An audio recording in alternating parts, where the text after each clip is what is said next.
that's the thing that you guys need to be able to do, is understand that it's okay to take a developing approach. In fact, that's the right way to do it. Because one of the things that people will do as you start to dress better is they will treat you differently.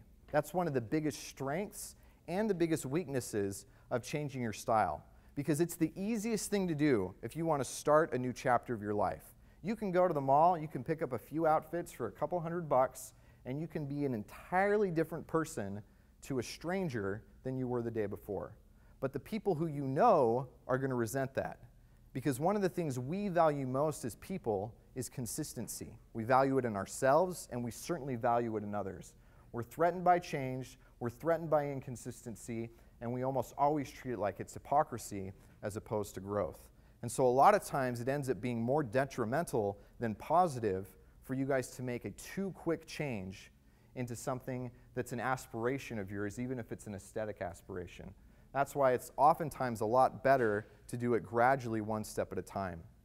I have a brother-in-law who we went and did, man, this was probably 4 years ago. We went out and did a whole day kind of helping him get some new clothes. And it was something that was different, completely different than anything he'd been wearing before.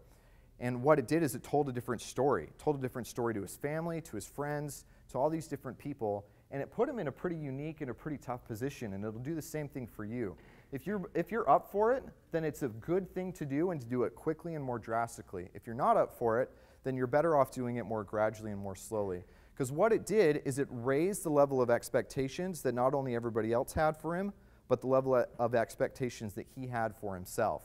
So if those expectations rise, and you can use that as a catalyst for other much more important aspects of self-improvement, because as important as this isn't integrity, this isn't your moral compass, this isn't your relationship with your family, this can just facilitate this.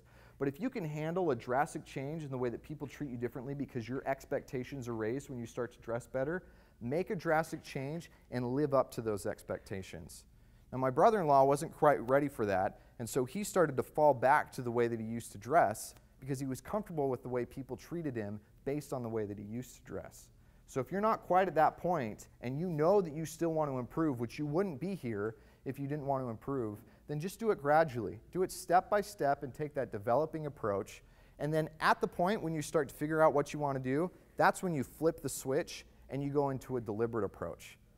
Now I know what I want to do for a career. I've known that for 3.5 years, and I've been able to double down. I don't have to think about what would happen if I were in a different company, or if I were in a different industry, or if I were doing something different, because now I know where I am and what I want to do. I can take a deliberate approach and I can double down on it. And the same thing happens with your appearance.